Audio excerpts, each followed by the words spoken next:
Hello, how are you? It's me, Eric, from the Reptile Room, and we're going to do a quick little care guide on Asian forest scorpions. And here they are. We've got a couple here. Now, Asian forest scorpion is an awfully funny thing. They are basically the poor man's emperor scorpion. They're a little bit less chill than emperor scorpions, but at the end of the day, they're still a pretty docile species. Now, these guys don't do well on sand like a lot of scorpions.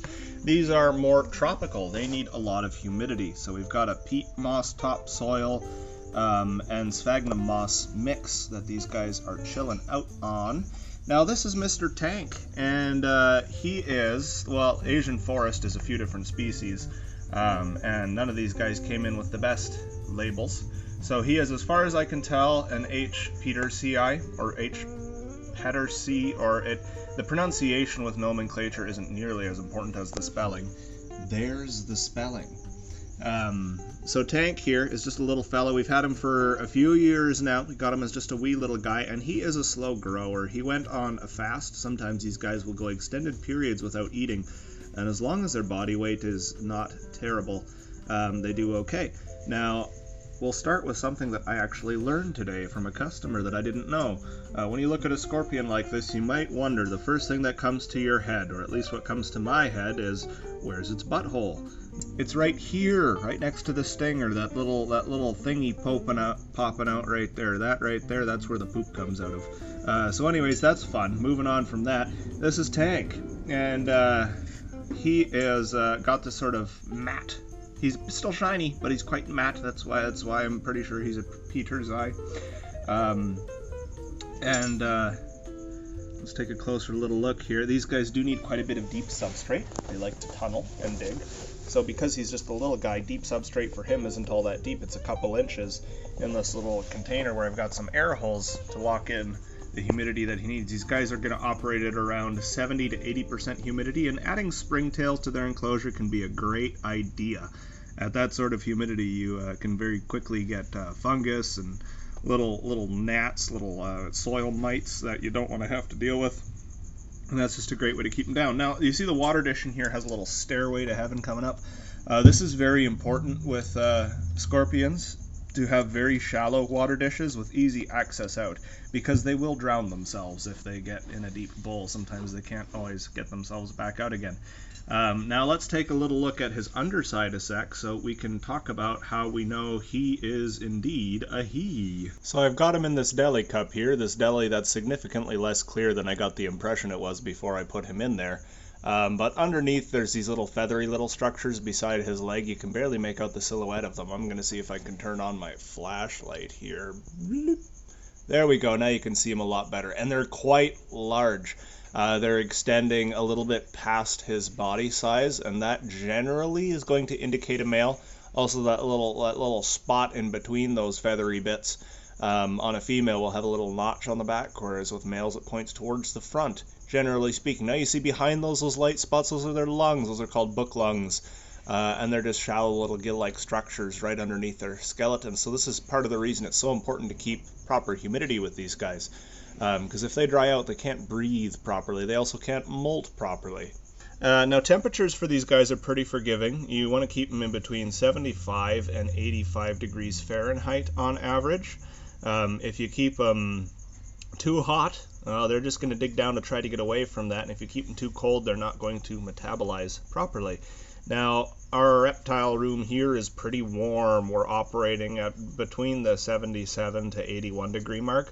So at an ambient temperature, these guys are doing just fine. But in a lot of households, you're not keeping things that warm. It's going to be closer to the low 70s, in which case you might need a heat pad. You never, ever, ever, ever want to put a heat pad on the bottom of the tank with these guys, because when they get too hot, they dig to get away from it, and they're going to dig towards that heat source, and they're not going to figure out why that's there, so that can become fatal very quickly. So you want to pop the heat pad on the side, like here. And you want to run a thermostat on that heat pad. Those heat pads can get wicked hot on their own, 130, 140, 150 degrees Fahrenheit, which is going to be too hot for these guys. They're not going to do well, and can also potentially be a fire risk. Now, I'm just going to get this guy in my hand here so we can get a little bit of a better look, but before that, I'm going to hand off my camera to someone else. Okay, I've got a lovely little, what's it called? Stand set up that I got my phone on here for better recording accessibility. And we're just going to take Mr. Tank here. Now these guys are venomous, that sting does carry a bit of a punch to it, but it's no worse than getting hit by a bee. It's not a very potent venom, so if I was immunocompromised, I would want to be careful with this. But I am not. And so, worst case scenario, if I got stung by this guy, it would do a whole lot of nothing. But those pinchers do have some strength to them, so I want to watch out for that. So, I mean, you can handle these guys. It's not all that fun. They're just going to kind of sit there. They might crawl around a little bit. They don't really get anything out of it. I like to do it now and then just so that I'm familiar with doing it. Generally, I chicken out when these guys get much bigger, so Tank here is a good little fella for holding on to. But yeah, just gets a good look at him. He's a handsome little fella. Let's pop him back so we can move on to our female, who is also, as far as I can tell, a different species. Now, when you want to manipulate where these guys go, typically they're going to back away from a threat, right? So I just put my hand down and I kind of shoo them off with that, and away we go. If you want to scoop them up, a good way to do that is go behind them, because their sting is going to work forward, and you kind of shoop them with something backwards towards you, and they should, in theory, just crawl right back up onto you like that. And that is how you would go about picking up your scorpion. Again, this is an Asian forest scorpion. This is a species that you can get away with holding, same with emperor scorpions. I don't recommend you hold every species of scorpion that you see, and we'll talk about why when we get to a different scorpion here in a second. There you go, Mr. Tank. Okay, here's our next one. This is an Asian forest scorpion as well, but this is a Spinifer as far as I can tell, and you'll see the difference in a second here. You can see I've got nice deep substrate. This is an adult that locks in humidity really well. These guys do like to burrow, but her enclosure is really simple, really boring, and this is mostly just because she's not a display tarantula. She goes next door with all of our sort of personal and behind-the-scenes spiders. So we'll take her ceramic pot away here. There she is. What a pretty lady. She's a lot bigger than Mr. Tank. She is, with her sting all the way out, a good 5.5, maybe 6 inches. But looking at her, you can see she's a heck of a lot shinier than Tank is. She has that glossy color, which is pretty indicative of the Spinifers.